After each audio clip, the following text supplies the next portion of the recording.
Welcome.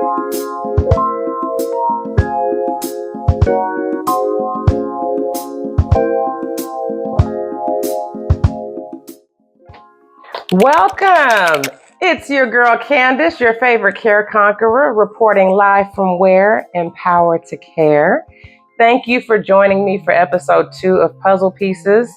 I have actually not had a whole lot of a chance to work on my puzzle this week. I've been quite busy working on some other projects, but that's okay because that's what this time is for. I'm chilling. I've got my water. I've got a mocktail here. And I'm just relaxing. Before we get into the story today, I just want to kind of let you guys know some of the things that I'm working on and just kind of fill you in on what's going on at Empower to Care. I'm actually preparing for a couple of things. I'm preparing for my son to return home for the summer from his first year of college. So he successfully made it through his freshman year of college. I'm super proud of him.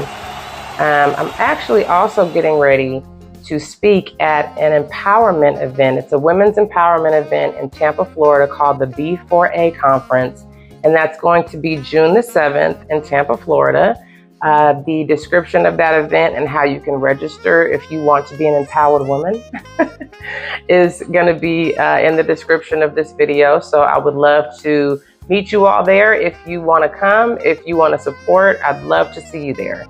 So those are the things that I've been working on and getting prepared for over this weekend. I started working out again in a different kind of way. I've introduced kettlebells. I like to do cardio because I like to walk because I like to eat. So I'll do cardio and stuff, but I introduced this new kettlebell routine and I didn't know. and it's for beginners. So that tells me that I have a little ways to go before I feel comfortable with this particular exercise. But so far, so good. I'm a little sore, but I'm okay. Anyway, I'm also finishing up some of the final pieces of the Moving Mountains for Mimi book. I'm meeting with publisher this week to get some more details on the table in terms of release date and that sort of thing. So you'll begin to see more promotion about the book and when it's going to be released and available for pre-release order. So stay tuned for that. So without further ado, it's puzzle time. We can go on and get into it. Last episode, I promised you guys that I would share some funny stories. We were discussing that I had reached the point in which I thought it was going to be good to go on and try and get my mom back to Texas from California after her accident. This is probably one of the funniest stories of this entire situation. So in the book that I'm writing, of course, I give a detailed account of some of the great lengths that I go to raise money and basically plan this whole thing out to get mom home, right? So once we kind of figured out how much money we would need to get her home and settled, then we had to figure out clever ways to raise money. The online fundraiser, it was gaining traction, but time was ticking, and I really needed to get creative on other ways to raise money legally, of course. So for months, I did fundraising efforts, probably nearly every other weekend, in between still flying out to visit her. I did garage sales, I did bake sales. For the garage sales, it was really cool because I would make posts on my social media, mostly Facebook. And I would just kind of ask people like, hey, if you guys have items that you're not using that are, could still be of good use to people, whether it be clothes or appliances or, just anything. So all of my friends were really gracious in bringing me some really good stuff that I could actually sell. So I would have a garage sale sometimes twice a month, early Saturday morning. So I did raise quite a bit of money. I would raise about, depending on the weather, but those early birds that come out for those garage sales, they are serious, okay? So sometimes I couldn't even get out there fast enough. I had to get like my whole setup, ready because people would be coming by as early as 7 o'clock in the morning and just to see what you have and stuff like that. So I would be up early on Saturdays. And if you know me in real life, I'm not an early bird for real. So this tells you how serious I was about trying to raise money. With doing the garage sales, people gave me awesome items to sell. And so that was kind of what I did with the garage sales.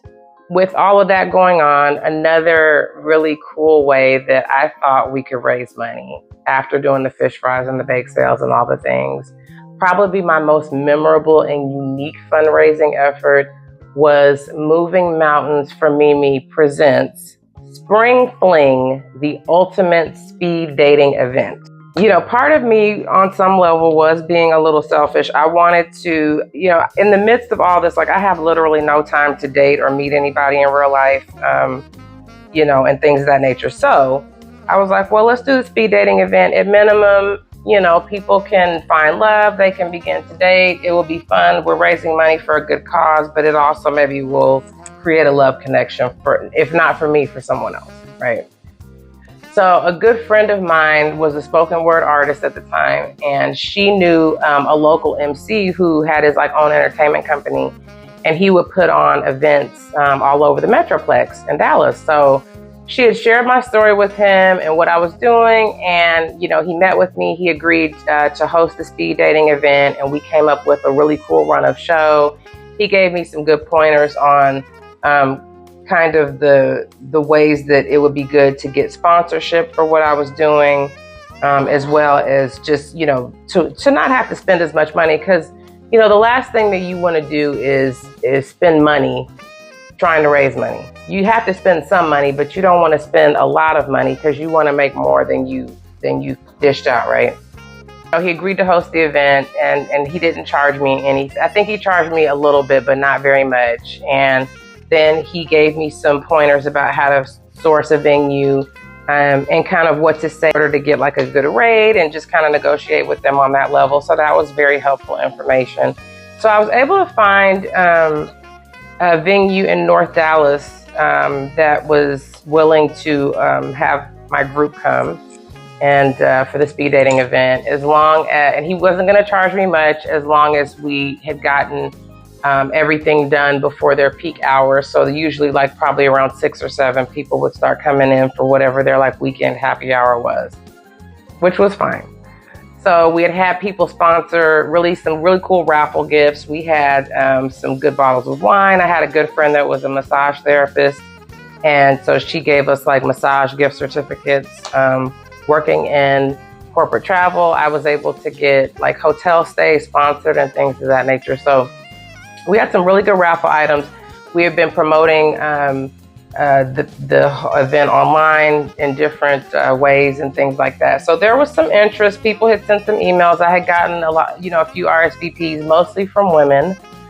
We actually even had a singer who would serenade, you know, throughout, you know, different points and times throughout the event. So I was really excited about it. The lead up was I was just so frantic, because I'm like, oh my gosh, I wonder if this is even going to be a good turnout. You know, and then of course you want to have, and I've never had done a speed dating event before, so you want to make sure you have like an equal number of men and women. There are other things to take into consideration, like age and all this. Luckily, this really wasn't that, for me, it didn't pose that much of an issue. It seemed like the people that ended up participating were all within the same age range, you know, within about 5 years or so. So it worked out. But again, this is more so just for fun. And, you know, I'm not going to lie. Like, I have my own selfish motives, of course, you know, because I'm thinking like, you know, I hadn't dated for a while, and I was, you know, thinking like, well, maybe I can find somebody to date too. Or, you know, not that I really had time for that, but it was just kind of wishful thinking and an added incentive for putting on an event like this. But anyway, the day of the event, all my girlfriends showed up to help me get everything set up. And, you know, everybody rallied around. It was really cool. We had like appetizers, and the owner of the venue, he was very happy and impressed with the fact that we were going to, you know, we were trying to fundraise and our reason behind the fundraising. So he gave us like some extra drink tickets and things to give to our guests. And, you know, we had signed up to do so many drinks and things, you know, at a cost, but he gave me extra ones, and he was very accommodating. So that was really nice. So the day of the event comes, everybody shows up, we're setting things up, and the MC comes, the host and his wife, they show up. He comes in and he says, you know, I hope you know that it may be slim pickings, for this event because it's the NBA playoffs. So of course I hadn't taken any of that into consideration, right? The last thing that, like I said, you want to do is to spend more money than you've raised. Plus, you want to be able to deliver on whatever it is you promised. So, of course, I know that there's ladies showing up for this event, so we need men to show up. And at that point in time, I really don't think that any men had RSVP'd. So, so basically, I was getting nervous and that we wouldn't have enough men to pair with the ladies. So, to ease my anxiety, my awesome friends decided to go out to all the local bars in the area. It is in North Dallas on a strip of, if you ever been to Dallas and you know where Addison is, there's like a strip of bars and restaurants. It's actually one of the most populated areas in the country, I believe, if not the world, of a concentration of restaurants. And they have like a Taste of Addison every year. It has the most restaurants and bars in like a certain mile radius or something like that. So anyway, so they had options, right? So my friends are so awesome. They go out, they go scouting, because the event wouldn't start for maybe another hour and a half. So we had a little bit of time, but not very much. So I'm still setting up, I'm sweating, I'm frantic. We're getting everything done. And so my girlfriends come back eventually. And it was so cute because the ladies were already starting to arrive that were going to participate. So as I'm getting them, like I'm greeting them, I'm giving them drink tickets, I'm registering them. I acted cool, but I was like really scared that this would, it would be a whole bust or whatever. So about 10 or 15 minutes after that, my friends ran in with a group of guys that were willing to participate. I was so grateful because if we wouldn't have had any guys and really, this would have been so embarrassing. So I think we had about 5 women and 5 men. So the speed dating round began. No one found love that day, but we had a great time fellowshipping. I was able to share my mom's story and just kind of like the reason why we were trying to get her home. And I urged everyone to donate as much as they could if they could. So at the end of the event, one of the men that my friends found to participate, he actually gifted us with $400 just because the links that we were going to raise money for my mom. He said, and I'll never forget, he was so passionate about it. After I was telling my story, we had taken a break like in between after the rounds were over and people were kind of fellowshipping and stuff. And I began to tell my story. And he said, I'm a mama's boy, he said, and I would do anything for my mother. And so for that reason, I have no problem supporting what you're doing for your mom. And so he gifted us with the $400. But that was probably one of my favorite stories or the funny stories. And it was so funny this past weekend. My girlfriend and I got together for dinner. And she was there that day when we did that. And I said, I'm getting ready to share that story on my little segment that I do called Puzzle Pieces on YouTube. And she's like, oh my gosh. She was like, that day was so funny because she was one of the ones that went out and actually was like looking for the guys and trying to like, muster up some participants and things. And she was like, if you could see us handing out these flyers, and actually, you know what? I have to show this because it's so funny. Just hang tight. When the registrants came to participate, we gave them this little card and it said Moving Mountains for Mimi. And I found this in my little keepsake box. But I gave them this. This is basically a card that the entertainment guy that was hosting, he actually created that for me. And so when people registered, we would hand them this card and it had all the information on it. And this was their registration form. I still have this stuff. I'm not a hoarder, I swear. But it was just so funny. I had a box full of this and I was like, why do I still have all this? So this is like the little like disclosure form and, just the informational form to share and that sort of thing. But yeah, I just thought that was such a funny story. I was like, man, we really went to some pretty deep ends of the earth to try to find some money for my mom. And it was fun. We had a good time that day. I actually probably really needed that.